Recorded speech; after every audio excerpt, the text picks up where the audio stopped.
384장 찬송하시겠습니다. 384장입니다.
묵상 기도하심으로 주일 예배를 하나님 앞에 드리시겠습니다.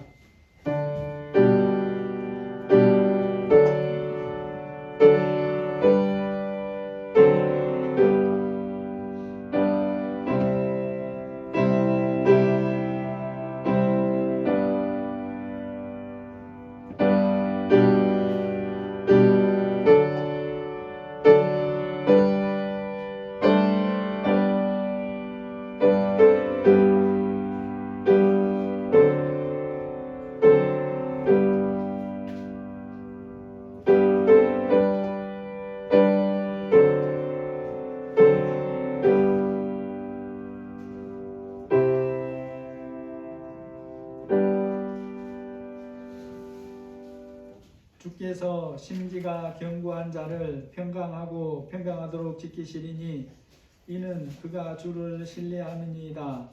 너희는 여호와를 영원히 신뢰하라. 주 여호와는 영원한 반석이시미로다. 의인의 길은 정직함이여 정직하신 주께서 의인의 첩경을 평탄하게 하시도다. 하나님 감사합니다. 우리는 내일 일을 알지 못하지만 내일을 아시는 주님께서 우리의 인생을 인도하시고 하나님의 말씀에 뿌리가 깊이 내린 자를 주님이 평강하게 인도하신다고 하신 하나님을 의지합니다. 너희는 하나님을 내일만 아니라 영원토록 신뢰하라고 하신 주님을 우리가 신뢰하오니 함께하여 주시고 이 시간 우리가 몸과 마음을 다하여 영과 진리로 예배하게 하여 주시옵소서. 들을 귀와 깨닫는 마음을 모두에게 허락하여 주옵소서. 이런저런 사정으로 함께하지 못한 이들 어디에 있든지 불쌍히 여겨주시고 성령님이 함께하여 주옵소서. 예수님의 이름으로 기도합니다. 아멘. 찬송가 10장입니다.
사도신경으로 신앙 고백하시겠습니다.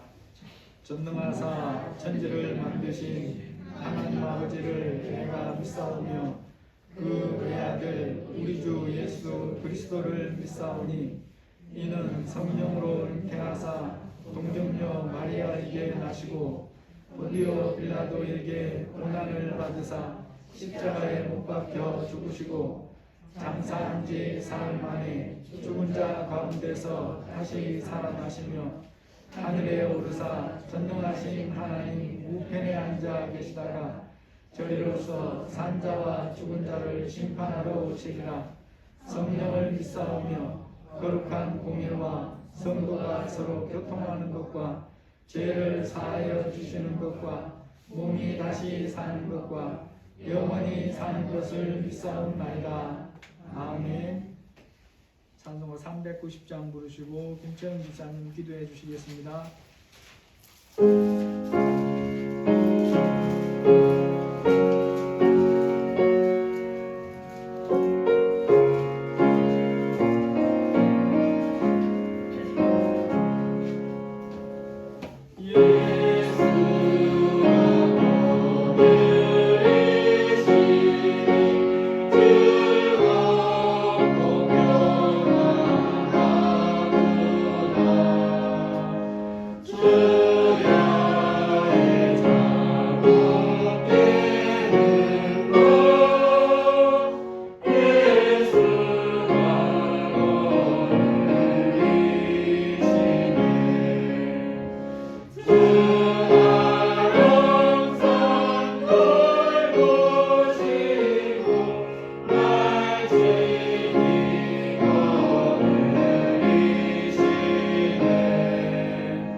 사랑의 하나님, 이 거룩한 주일에 이렇게 하나님 전에 모여서 함께 예배드릴 수 있게 하심을 감사합니다. 지난 일주일 동안 세상에서 살면서 하나님의 말씀에 비추어 결정하기보단 내가 소중하게 생각하고 중요하게 생각하는 것이 하나님보다 우선이었던 적이 많이 있었습니다. 이를 회개하오니 하나님 용서하여 주시옵소서. 그리고 수없이 많은 결정과 행동들 중에서 저희가 알게 또는 모르게 지은 죄들이 많이 있습니다. 하나님 용서하여 주시고 날마다 조금씩 나의 결정이 하나님의 결정과 합하여질 수 있도록 매일 기도하고 고민하는 저희가 되게 하여 주시옵소서. 하나님, 지금 지구 건너편 우크라이나에서는 러시아와의 전쟁이 계속되고 있습니다. 하나님의 손으로 속히 전쟁을 끝내게 하여 주시고 이 전쟁으로 인해 많은 것들을 잃은 사람들의 마음을 위로하여 주시옵소서. 그 우크라이나 땅에 다시 평화가 돌아올 수 있도록 하나님, 공의의 하나님이 내 손으로 그 땅을 치유하여 주시고 인도하여 주시옵소서. 하나님, 대한민국을 위해 기도합니다. 현재 정치적으로 갈라지고 이로 인해 감정의 골도 많이 깊어지고 있습니다. 정치인들과 이 나라의 지도자들이 공의의 하나님을 두려워하게 하시고 정말 잘못된 결정하지 않도록 각 적재적소에 깨어있는 하나님의 사람이 일을 하게 하여 주시옵소서. 그래서 대한민국이 조금씩이고 더디더라도 하나님 나라에 한 발자국씩 나아가는 나라가 되게 하여 주시옵소서. 하나님, 한국 사회를 위해서 기도합니다. 코로나로 인하여 시행되었던 사회적 거리두기도 이젠 종료되고 코로나 이전의 일상으로 돌아가고 있습니다. 하지만 아직은 완전히 코로나가 없어진 게 아니니 아직은 개인 위생과 경계심을 완전히 풀지 않게 하시고 이 모든 상황들이 안전하게 종료되도록 인도하여 주시옵소서. 하나님, 저희 반석교회를 방배동에 예배하시고 저희를 모으신 하나님, 함께 일할 일꾼들을 보내주셔서 하나님께서 이 반석교회에 주신 사명을 잘 감당하는 교회가 되게 하여 주시옵소서. 그리고 이제 익숙한 곳에서 떠나 새로운 곳으로 가기를 준비하는 청년과 학생들이 있습니다. 하나님, 기도로서 잘 준비하게 하시고 그 새로운 곳에서도 적응 잘하게 하시고 그곳에서도 매일 하나님과의 교제를 하여 정말 하나님의 말씀을 잘 따라가는, 하나님의 나라를 잘 세워가는 그런 이 청년과 학생이 잘 성장할 수 있도록 하나님 인도하여 주시옵소서. 박형선 목사님을 통해서 선포되는 말씀에 더욱 능력을 더하여 주셔서 듣는 저희 성도들에게 각자 듣는 귀를 열어주시고 저희 상처받은 영혼의 치료자가 되게 하여 주시고 다시 세상에 나아가서 살 때에 그 말씀이 저희 영혼의 갑옷이 되게 하여 주시옵소서. 그리고 함께 세워나가는 교회인 흰돌교회와 수평교회, 꿈의 교회, 그리고 필리핀에 계신 김재승 선교사님에게도 동일한 은혜가 내려주시기를 소원합니다. 이 예배 시간 오직 한 분, 하나님만 영광 받으시길 소망합니다. 사랑의 예수님의 이름으로 기도합니다. 아멘.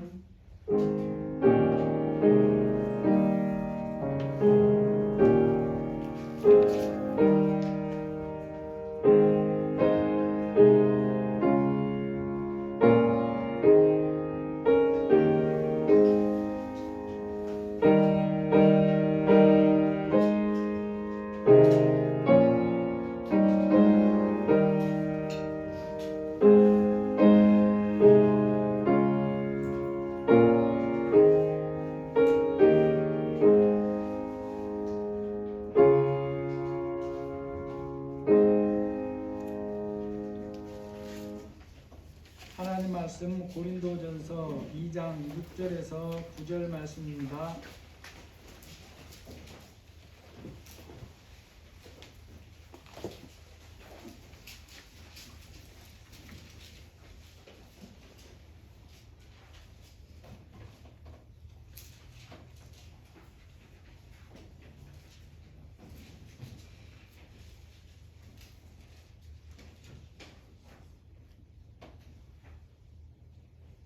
그러나 우리가 온전한 자들 중에서는 지혜를 말하노니 이는 이 세상의 지혜가 아니요 또 이 세상에서 없어질 통치자들의 지혜도 아니요 오직 은밀한 가운데 있는 하나님의 지혜를 말하는 것으로서 곧 감추어졌던 것인데 하나님이 우리의 영광을 위하여 만세전에 미리 정하신 것이라.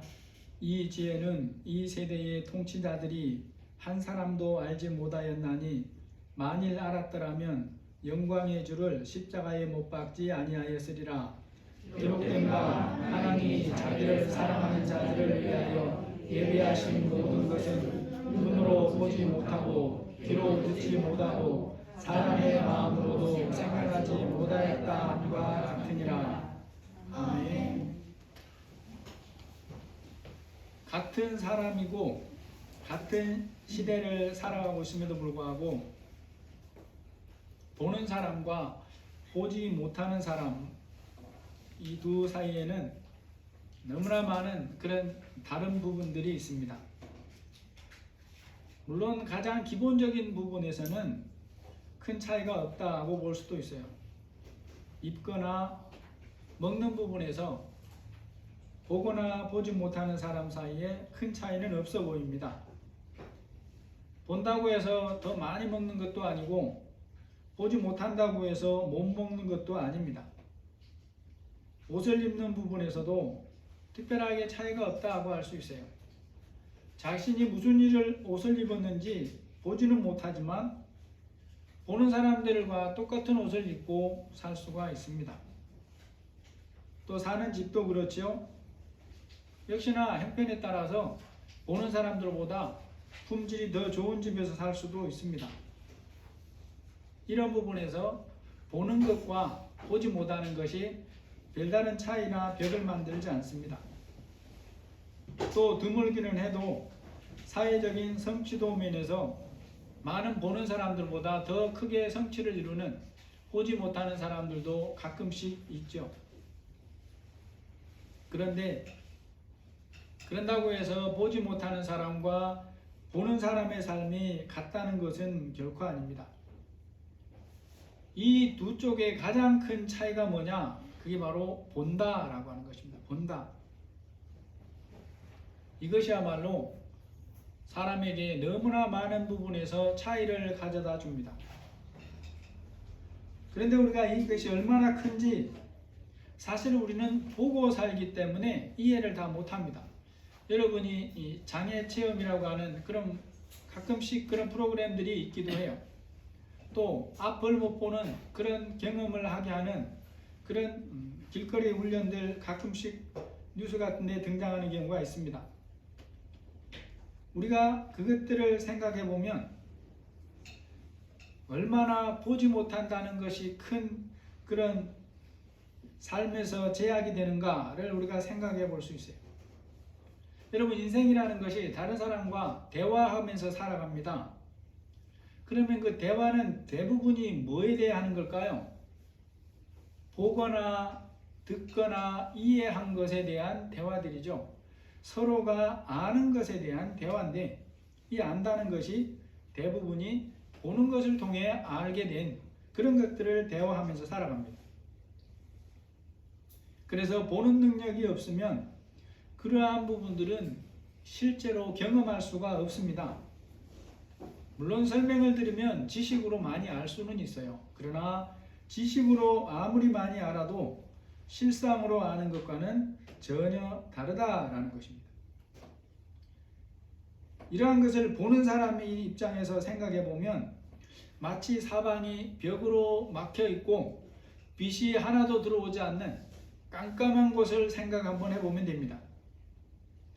그러한 곳에서 그러한 상태로 평생을 산다고 한번 생각을 한번 해보세요.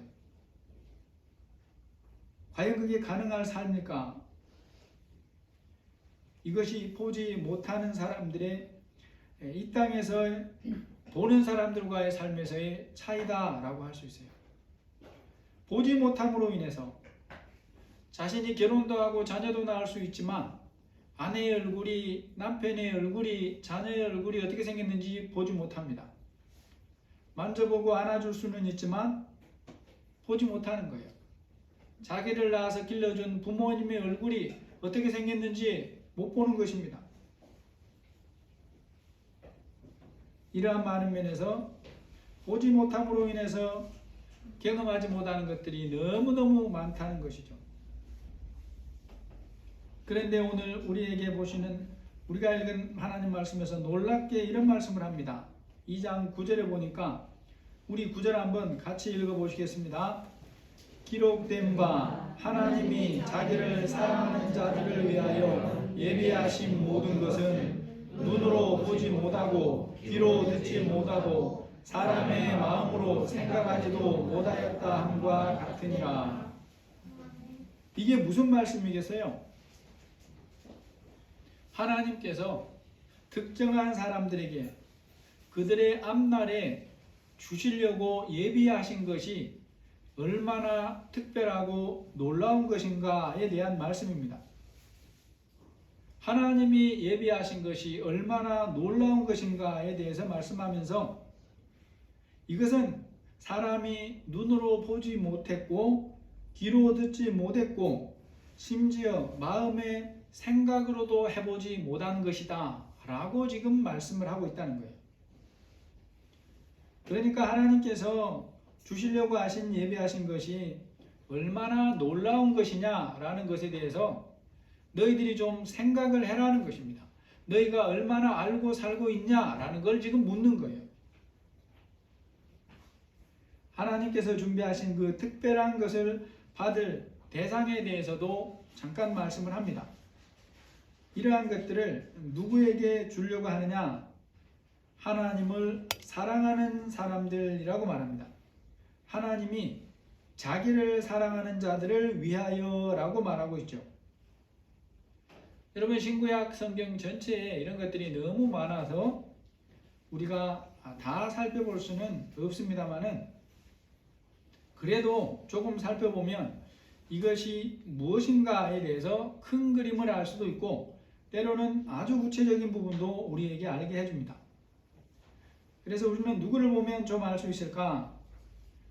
하나님이 믿음으로 하나님 자녀 삼은 첫 번째 사람을 보면 당연히 좀 알 수 있겠죠. 하나님께서 아브라함에게 말씀을 합니다. 너가 믿음으로 나를 따라오면 내가 너의 앞날에 너에게 주려고 준비한 것이 이러한 것이다 라고 말씀하는 것이 창세기 12장 2절 3절이에요. 내가 너로 큰 민족을 이루고 내게 복을 주어 내 이름을 창대하게 하리니 너는 복이 될지라. 너를 축복하는 자에게는 내가 복을 내리고 너를 저주하는 자에게는 내가 저주하리니 땅의 모든 족속이 너로 말미암아 복을 얻을 것이라. 여러분 우리는 일상의 삶에서 복이 뭔지 세상적인 생각들을 가지고 있습니다. 그래서 세상에서 성공하고 출세하는 것이 복일 것이다 이런 생각들을 합니다. 성경에 보면 그런 부분에서 겉모습이 비슷한 부분들도 물론 있어요. 그런데 하나님께서 믿음으로 하나님의 자녀 삼은 첫 번째 사람에게 오셔서 그의 인생 앞날에 내가 너에게 주겠다고 주려고 예비한 것은 그런 정도가 아니다 라고 말하고 있습니다. 먼저 말하는 걸 보니까 너를 복의 시작으로 삼겠다 라고 말합니다. 복의 시작. 여러분 뭐든지 복의 시작, 뭐든지 시작은 아주 특별한 의미가 있죠.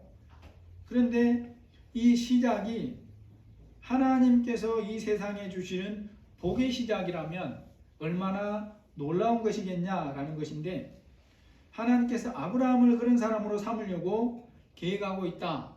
지금 이렇게 말씀하고 있는 거죠. 뿐만 아니라 그 복의 통로로도 너를 삼겠다라고 말씀하고 있습니다. 복의 시작뿐만 아니라 통로로 삼아서 사용하려고 하는 하나님의 놀라운 계획이 있다라는 걸 지금 말씀해 주는 거예요. 신명기 6장에도 보면 하나님께서 자기 백성 삼은 사랑하는 자들에게 예비하신 것이 있습니다. 신명기 6장 3절에 보니까 이스라엘아 듣고 삼가 그것을 행하라. 그리하면 내가 복을 받고 내 조상들의 하나님 여호와께서 내게 허락하신 같이 젖과 꿀이 흐르는 땅에서 내가 크게 번성하리라. 하나님께서 이스라엘 백성들에게 다시 말해서 자기 백성 삼은 자들에게 약속하신 것들이 성경에 보면 많이 있습니다. 앞에 읽어드린 그 아브라함에게 여러 가지 약속을 해요. 그리고 아브라함의 아들인 이삭이나 손자인 야곱에게 그리고 그 12지파에게 여러 가지 약속들을 합니다. 그 약속이 시작되는 첫 번째가 뭐냐 하면 그들에게 약속한 땅을 주겠다는 거예요. 오늘날 우리에게 땅과 그들의 땅은 의미가 좀 다르죠. 그들은 애굽이라고 하는 곳에서, 다시 말해서 외국에서 노예 생활을 하고 있는 사람들입니다. 그런 사람들에게 그들이 살아갈 땅을 주겠다라고 하는 것은 어마어마한 거예요. 종으로서 살지 아니하고 해방돼서 자유인으로 살고 하나님의 백성으로 살고 너희들이 마음껏 뜻을 펼치면서 살아갈 땅을 주겠다, 이거란 말이죠. 마치 오늘날 교도소에서 갇혀서 살고 있는 사람에게 밖으로 꺼내서 석방을 해주고 자유를 주면서 너희가 원하는 대로 마음껏 생활할 수 있도록, 너희가 원하는 대로 직장도 구하고 살 곳도 정하고 그렇게 해주겠다 라고 말하는 거하고 비슷하다라는 거죠. 하나님께서 그들에게 예비하신 것이 신명기 7장 13절입니다. 너를 사랑하시고 복을 주사 너를 번성하게 하시되 내게 주리라고 내 조상들에게 맹세하신 땅에서 내 소생에게 은혜를 베푸시며 내 토지 소산과 곡식과 포도주와 기름을 풍성하게 하시고 내 소와 양을 번식하게 하시리니. 이것은 그 시대의 사람들 수준에서 하나님이 어떤 분인가를 알게 할 수 있는 가장 좋은 것들이었어요. 그들의 수준에서 맞추어서 하나님께서 그들에게 어떤 좋은 분인가를 알게 해주시려고 예비하신 것이 이런 것이라고 구체적으로 말씀을 하신다는 것입니다. 그래서 우리는 이러한 두 군데의 약속을 통해서도 하나님이 자기 자녀 삼은 자들의 앞날에 주려고 예비한 것이 뭔가를 짐작해 볼 수 있습니다. 우리 각자의 개인의 앞날에, 그 자녀들의 앞날에 하나님이 예비하신 것은 우리의 수준에서 생각하더라도 나쁜 것이 하나도 없습니다. 좋은 것만 들어있어요. 사람이 보기에 좋은 것만이 아니고 하나님이 보시기에 좋은 것만 들어있다는 거예요. 물론 거기에는 훈련도 있고 그것을 감당할 수준으로 이끌어가는 그런 성장의 과정이 들어있습니다. 그런데 그것들이 하나님 보시기에 나쁜 게 아니라는 거예요. 좋은 것으로 하나님이 세팅해 놨다라고 말씀하는 거죠. 여러분, 이러한 말씀을 통해서 우리가 이제 그럼 우리 자신들의 모습은 뭐냐는 걸 살펴봐야 됩니다. 하나님이 이런 분이고 하나님이 예비하신 것이 이러하다라는 것을 어떤 사람이 알고 그것을 자기 것으로 삼을 수 있느냐라는 거죠. 이것이 아주 중요한 부분입니다. 하나님께서 모든 사람이 이러한 삶을 살기를 원하고 계시지만 그럼에도 또한 이러한 삶은 모든 사람에게 주어지는 것은 아니다라고 말씀을 하는 거예요. 하나님이 이러한 삶을 자기 백성 삼은 모두에게 주시고 싶어 하는데 그럼에도 모든 사람이 그러한 삶을 살지 못하는 이유가 있습니다. 그것이 바로 그 가치를 깨닫고 자기 것으로 취하는 행동을 하지 않기 때문이다 라고 말을 하는 거죠. 여러분이 뭔가를 예약을 하면 그 예약을 하는 것으로 그것이 내 것이 되지는 않습니다. 예약을 했더라도 실제로 그 예약한 대로 자기가 행동해야 될 것이 있어요. 여행을 위한 예약이면 예약을 한 대로 가서 그 호텔이나 아니면 그 집에 가서 정해진 시간에 그것을 이용을 해야 그것이 내 것이 되는 것입니다. 예약만 하고 그 종이만 딱 들고 있다고 해서 그것이 내게 뭔가를 주는 건 아니라는 거예요. 하나님께서 자기 힘만으로 이것을 자기 것으로 삼을 수 없는 이유를 우리에게 말씀했습니다. 하나님이 자기를 사랑하는 자들을 위하여 예비하신 모든 것은 눈으로 보지 못하고 귀로 듣지 못하고 사람이 마음으로 생각도 못했다라고 하기 때문이다 라는 거예요. 여러분, 그러면 하나님께서 자기를 사랑하는 자들에게 주려고 예비하신 놀라운 것들에 대해서 하나님을 사랑하는 자들의 임에도 왜 모를까 하는 것입니다. 왜 모를까? 성경은 여기에 대해서 수준이 달라서 모른다라고 얘기를 하고 있어요. 사람이 이것을 받아들일 수준으로 성장해 가지 않으면 알지 못한다 라고 말씀한다는 거예요. 여러분, 깨닫고 이해하는 수준이 달라서 같은 사람임에도 어떤 것은 알지 못하는 일들이 얼마든지 일어날 수 있어요. 제가 얼마 전에 한 유튜브에서 본 일인데, 딸이 아빠에게 몇 가지 질문하는 게 있었습니다. 그 중에 하나가 뭐냐 하면, 아빠에게 만약에 지금 이전으로 다시 돌아갈 수 있다면 어떤 시절로 돌아가고 싶어요? 라고 물어요. 우리 김웅선 성도님, 네, 우리 집사님에게 이전으로 돌아가고 싶다면 어느 때로 돌아가고 싶습니까? 고등학교 때 학교요. 예. 이유는 묻지 않겠습니다만은 아무튼 이 아빠는 뭐라 그랬냐면 조금도 망설이지 않고 초등학교 6학년으로 돌아가고 싶다라고 얘기했어요. 딸이 웃습니다. 아빠, 마음껏 놀고 싶어 그렇지. 그러니까 아빠가 정색을 해요. 아니야. 아빠가 그 시절로 다시 돌아간다면 정말로 열심히 공부를 하고 싶다. 여러분, 또 모범답안 얘기한다고 그렇게 생각하실 수 있는데, 딸은 굉장히 의외로 받아들여요.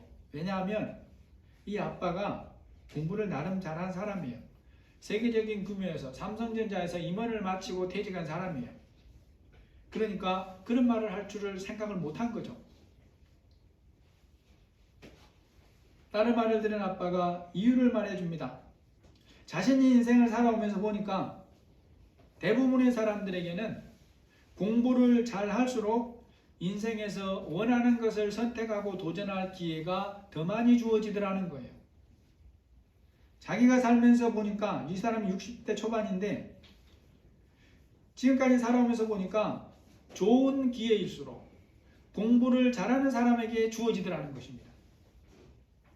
그래서 자신이 다시 그 시절로 돌아갈 수 있다면 정말로 공부를 열심히 해보겠다. 노는 것에 정신 팔지 않고 공부를 좀 해보겠다. 그렇게 말해요. 지금까지 자신이 살아오는 동안에 꼭 선택하고 도전해보고 싶은 것들이 있었는데 성적이 모자라서 놓친 기회들이 너무 많았다고 딸에게 얘기를 해줍니다. 여러분이 아빠가 딸에게 하는 말에 자신이 초등학교 시절에 깨달았다면 후회하지 않았을 것이라고 얘기를 해요. 혹시라도 유튜브를 보는 사람들이 있다면 지금이라도 누군가가 내가 하는 이 말을, 나의 딸에게 하는 이 말을 듣고 깨닫기를 바란다면서 그 얘기를 해줍니다. 여러분, 우리가 생각해 봐야 될 것은 이제 이 다음 부분도 있어요. 어떤 나라를 방문하고 대부분의 나라에서 인생의 앞날을 준비하는 일은 학교에서 배우는 공부가 가장 기본적이고 어떤 면에서는 가장 중요한 부분들이에요. 이걸 모르는 사람이 없어요. 여러분, 그런데 그것을 안다고 해서 현재의 삶에서 성실하게 실천하는 것은 또 아닙니다. 여러분, 그러면 이것을 알고 있는 것이나 알지 못하는 것이나 다를 것이 없는 거예요. 같은 사람 사이에도 이러한 부분에서 사고의 차원이 다르다는 것입니다. 하나님께서 지금 우리에게 뭘 물으시느냐? 하나님께서 자녀 삼은 나의 삶을 위해서, 나의 자녀의 앞날을 위해 예비한 놀라운 것에 대해서 너는 얼마나 깨닫고 사느냐라고 물으시는 거죠. 너는 이것을 얼마나 기대하고 믿음으로 소망하면서 살아가고 있느냐? 우리에게 물어보시는 것입니다. 하나님께서 이 놀라운 비밀을 어떤 사람에게 알게 하시느냐? 교회를 다니기만 하면, 예수를 믿기만 하면 다 알게 하시느냐? 그렇지 않아요. 오늘 2장 6절에 하는 말씀이 있습니다. 우리가 온전한 자들 중에서는 지혜를 말하노니 이는 이 세상의 지혜가 아니요 또 세상에서 없어질 통치자들의 지혜도 아니요 하나님이 예비하신 놀랍고 특별한 것은 아무에게나 깨닫게 해주시지 않습니다. 온전한 자들이라고 말하고 있어요. 여기서 온전한 자들은 완벽한 수준의 성장의 믿음을 가진 사람을 의미하는 게 아닙니다. 그런 사람은 세상에 한 사람도 없어요. 다만 주님이 보시기에 주님이 원하시는 모습으로 성장해 가고 있는 자들, 그런 뜻이에요. 주님이 보시기에 그러니까 지금 초등학생과 어른이 다르겠죠. 예수 믿은 지 1년 된 사람과 10년 된 사람에게 하나님이 바라시는 수준이 달라요. 하나님의 말씀을 아는 분량에 따라서 하나님이 기대가 달라요. 다르기는 하지만 하나님이 그 사람에게 지금 원하는 수준의 성장의 모습이 있어요. 거기에 맞추어 가는 사람이 여기서 말하는 온전한 자들이라는 말에 포함되는 사람들이에요. 여러분, 하나님이 예배하신 것들은 사람이 생각하는 것과 차원이 달라서 열심히 공부하는 것만으로는 그것을 깨달을 그런 수준에 이르지가 못합니다. 혹 박사학위 10개 가진 사람이 있는지 몰라도 그것 가지고 안 된다라는 거죠. 6절에서 말하는 온전한 자들에게만 알게 해주신다고 말씀하는 것을 우리가 알아야 됩니다. 하나님이 원하시는 수준으로 성장해 가고 있는 사람에게라야 하나님이 주시려는 그 진리에 예비하신 것들을 깨달아가게 만드신다는 거죠. 그래서 여러분, 그리스도인이 된 후에 예수님을 믿어서 영생을 가진 사람이 얻은 사람이 된 후에도 우리가 거기에 멈추지 않고 계속해서 성장해 가야 될 이유가 있어요. 그것이 바로 여기에 있는 것입니다. 믿었어도 믿음에서 성장해 가지 않고서는 하나님이 그의 인생 앞날에 주려고 예비해 놓으신 놀라운 것들을 내 것으로 삼을 수가 없다는 거예요. 우리가 믿은 후에 믿음으로 살기를 힘써야 하는 이유 중에 또 한 가지는 믿음으로 살기를 힘쓰지 않고서는 성장해 가지를 않기 때문에 그렇다는 것입니다. 여러분, 이 세상은 잡초가 잘 자라는 밭과 같습니다. 여러분, 잡초는 돌보지 않아도 거름 주지 않아도 너무너무 잘 자라요. 그러나 믿음은 돌보지 않으면 잡초에 치여서 자랄 수가 없습니다. 그런 상태로 계속해서 버려두면 나중에는 다 사라져버리고 잡초만 가득해요. 믿음이 있어도 제대로 성장해 가지 않으면 깊은 진리를 받아들일 수가 없다라고 오늘 또 한 말씀이에요. 하나님이 예비하신 특별한 것의 특별함을 7절에서 말씀해 줍니다. 오직 은밀한 가운데 있는 하나님의 지혜를 말하는 것으로서 곧 감추어졌던 것인데 하나님이 우리의 영광을 위하여 만세전에 미리 정하신 것이라. 이것이 특징이 뭡니까? 은밀한 가운데 계신 하나님의 지혜다 그랬죠? 또 뭐라 그랬습니까? 감추어졌던 것이다 라고 말합니다. 감추어졌던 것이고 은밀한 것이에요. 예수님이 십자가에 못 박히시고 3일 만에 살아나신 것과 그 예수님이 구원자라는 것을 믿는 자들에게 주시는 영원한 생명과 믿는 자들의 앞날에 하나님이 펼치시려는 놀라운 예비하신 것들은 사람이 알지 못하는 감추어진 비밀한 것들입니다. 이것을 지식으로 다 알았다고 해서 알 수 있느냐? 내가 생명을 걸고 그것을 내 것으로 취할 수 있느냐? 그렇지 않다는 거예요. 또 한 가지 문제가 있습니다. 하나님이 예비하신 놀라운 것들을 깨닫지 못하면 어떤 모습으로 살게 될까? 이것이 또 한 가지 문제예요. 예수님이 땅에 가르치신 그때도 대부분의 사람들은 이것을 알지를 못했어요. 분명히 귀로 들었는데도 알지를 못했어요. 알지를 못하니까 어떻게 살게 되냐? 2장 8절처럼 살게 되는 것입니다. 2장 8절에 뭐라 그럽니까? 이 지혜는 이 세대의 통치자들이 한 사람도 알지 못하였으니 만일 알았더라면 영광의 주를 십자가에 못 박지 아니하였으리라. 예수님이 세상을 구원하려고 오신 구원자라는 것을 사람들이 알지 못했어요. 그 시대의 총독도 알지 못했습니다. 그 시대에 하나님을 섬기는 일에 말씀의 전문가라고 하는 대부분의 사람들, 대제사장이나 서기관들이나 바리새인조차도 알아보지를 못했어요. 예수님이 하나님께서 그들을 구원하기 위해 보내신 구원자라는 것을 알지 못하니까 예수님을 십자가에 못 박아달라고 요구합니다. 또 그렇게 선동하는 지도자들의 말이 옳다고 여기면서 거기에 수많은 사람들이 휩쓸려서 사랑합니다. 이러한 말씀 앞에서 우리가 깊이 깨달아야 될 것들이 있어요. 예수님을 십자가에 못 박아 죽이라고 외치는 지도자들이나 거기에 휩쓸려 함께 외치는 수많은 자들이 하나님의 말씀을 귀로 듣지 못한 자들이 아니라는 거예요. 여러분, 오늘날 수많은 사람들이 하나님의 말씀을 귀로 들어요. 성경을 봅니다. 또 어떤 사람들은 크고 작게 예수님의 능력을 경험을 해요. 그 시대에 예수님의 능력을 경험하고 소문을 들은 수많은 사람들이 바로 이 외치는 사람들이에요. 여러분, 오늘 우리라고 해서 그들과 본성에서 다르지가 않습니다. 똑같아요. 우리의 본성은 그들과 똑같다는 거예요. 또 하나님의 말씀을 아는 지식의 정도에서 보자면 우리는 그들에게 미치지 못해요. 더 무지한 자들이에요. 또 구원자로 오신 예수님의 능력을 직접 경험함에 있어서도 우리는 그들과 비교 대상이 될 수 없습니다. 그러므로 우리 자신의 모습을 깊이 살펴야 돼요. 겉모습은 그렇지 않지만 속의 삶에서는 내가 그들과 별로 다르지 않을 수 있다는 것을 돌아봐야 됩니다.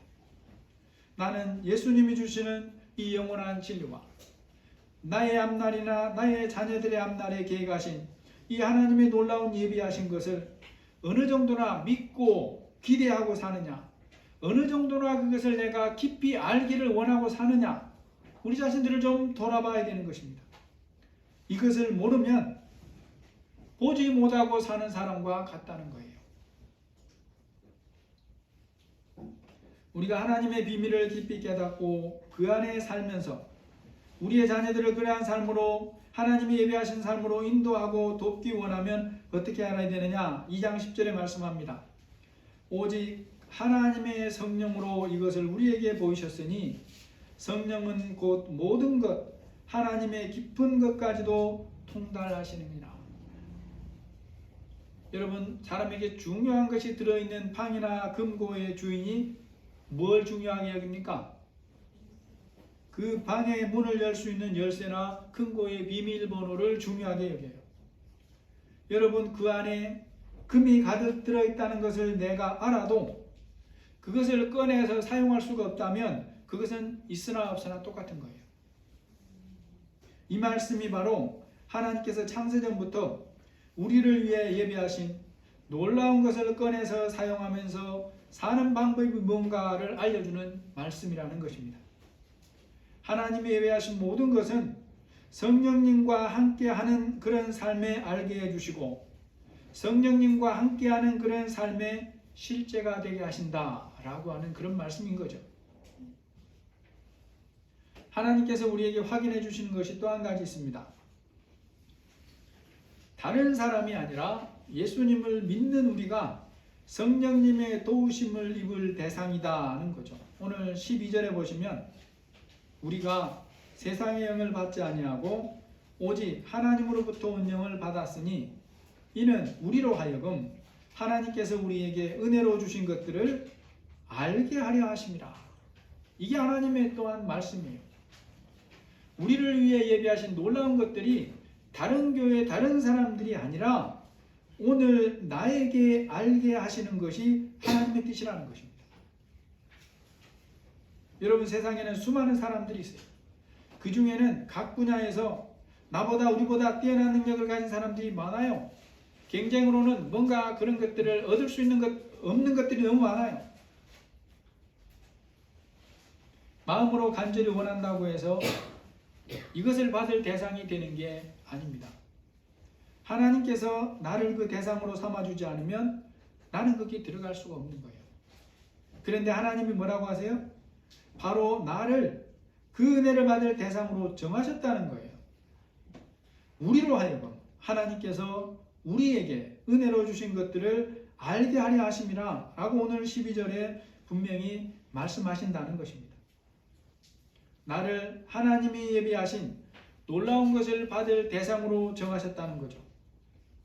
앞날의 삶을 나의 능력만으로가 아니라 하나님이 창세전부터 계획한 최고의 삶을 살도록 예비하신 그 대상에 나를 넣어주기로 하나님이 정했다라는 거예요. 하나님이 주시려고 예비하신 것을 우리가 받아서 그 안에서 살려면 성령님과 이런 관계로 살아라 라고 13절에 말씀합니다. 우리가 이것을 말하거니와 사람의 지혜가 가르친 말로 아니하고 오직 성령께서 가르친 것으로 하니 영적인 일은 영적인 것으로만 분별하느니라. 성경을 많이 읽는 것 매우 중요합니다. 그런데 그 읽는 성경의 말씀이 나의 삶 안으로 들어오지 않고서는 이 관계가 맺어지지를 않는 거예요. 뭐라 그럽니까? 사람의 지혜가 가르친 말로 아니한다. 오직 성령께서 가르치신 것으로 한다. 성령께서 우리의 삶의 주인이 되시는 삶을 실제로 내가 살기를 시작해야 된다는 것이죠. 오늘 말씀의 결론입니다. 여러분이 한국은행의 금고를 가졌고 그 안에 온갖 보물이 가득하다는 것을 다 알아도 그것이 나의 삶에 아무런 도움이 되지 않을 수 있어요. 금고의 문을 열어서 안의 것을 꺼낼 수가 없다면 그것은 없는 것과 마찬가지고 오히려 아는 것이 희망 고문이 되는 거예요. 보면서도 보지 못하면서 사는 것처럼 어리석은 사람이 없습니다. 보는 사람은 보는 사람답게 살아야 되는 거예요. 하나님께서 하나님을 사랑하는 자들을 위하여 그들의 앞날을 하나님이 계획하신 최고의 삶으로 이끄시려고 창세전부터 예비하신 놀랍고 비밀한 것이 있다. 숨겨진 것이라고 우리에게 말씀합니다. 이것은 오직 성령님을 통해서만 우리에게 알게 해주시겠다라고 말씀하고 있어요. 예수님과 함께하는 삶을 통해서만 하나님의 계획하심이 그의 앞날에 이루어진다고 분명히 말씀하고 있다는 것입니다. 예수님과 함께하심으로 성령님과 세밀하게 동행하심으로 창세전에 하나님이 예비하신 이 놀라운 것을 삶에서 받아 누리시고 우리의 자녀들이 그러한 삶을 살도록 인도하고 돕는 유통자의 삶을 사시기를 예수님의 이름으로 축복합니다. 하나님 아버지, 하나님이 우리를 위해서 예비하신 놀라운 것들에 대해서 하나님이 예비해 놓으셨다고 하기 때문에 거짓말이 아닙니다. 하나님께서 주시려고 하는 대상이 믿음 안에서 주님이 원하시는 수준으로 성장해가는 자라고 말씀하시는 것을 우리가 오늘도 확인을 했습니다. 대한민국에 있는 가장 큰 은행 한국은행의 금고를 우리가 알고 있다고 하더라도 가지고 있다고 하더라도 그 안에 보물이 있다는 것을 알아도 꺼낼 수가 없다면 희망 고문이 될 뿐입니다. 하나님, 우리가 성경을 가지고 있습니다. 말씀을 가지고 있습니다. 예수님을 믿어서 그 대상이 됐습니다. 어떻게 살고 있는지, 어떻게 살아야 하는지 우리에게 깨닫게 하여 주옵소서. 행동으로 취하게 하여 주옵소서. 우리 자녀들의 마음을 주님이 만져 주옵소서. 예수님의 이름으로 기도합니다. 아멘. 찬송가 397장입니다.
하나님, 우리를 위해서 예비하신 놀라운 것들을 우리가 더 깊이 사모하는 마음과 믿음을 주시고 취할 수 있는 믿음을 주시기를 기도드립니다.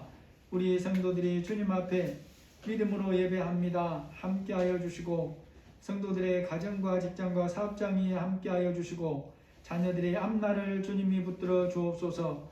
우리에게 주신 모든 것들을 믿음으로 사용함으로 아버지의 뜻을 이루는 일에 세상에 하나님의 복을 증거하는 일에 유통자의 삶을 잘 감당할 수 있도록 함께하여 주옵소서. 예수님의 이름으로 감사하며 기도합니다. 아멘.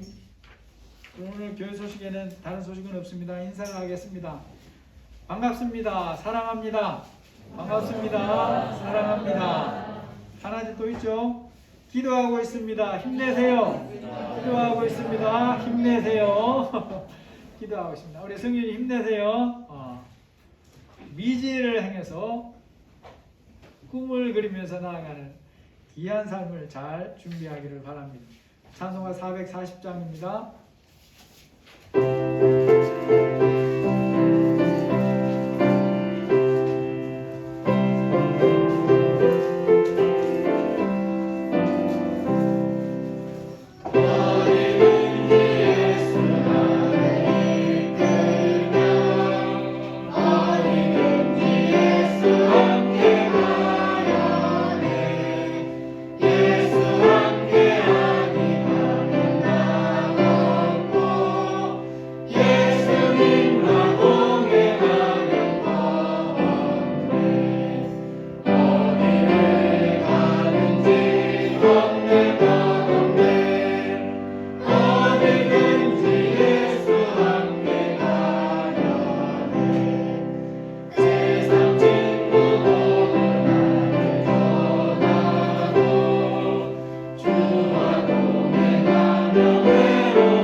이제는 우리 주 예수 그리스도의 은혜와 하나님의 사랑하심과 성령의 교통하시고 인도하시고 보호하시는 은혜가 우리 자신들을 위해서 우리의 자녀들을 위해서 하나님이 창세전부터 예비하신 놀랍고 비밀한 것이 있음을 믿고 날마다 믿음으로 취하며 나가기 원하는 우리 모든 사랑하는 성도들 위해 지금부터 영원토록 함께 계실지어다. 아멘.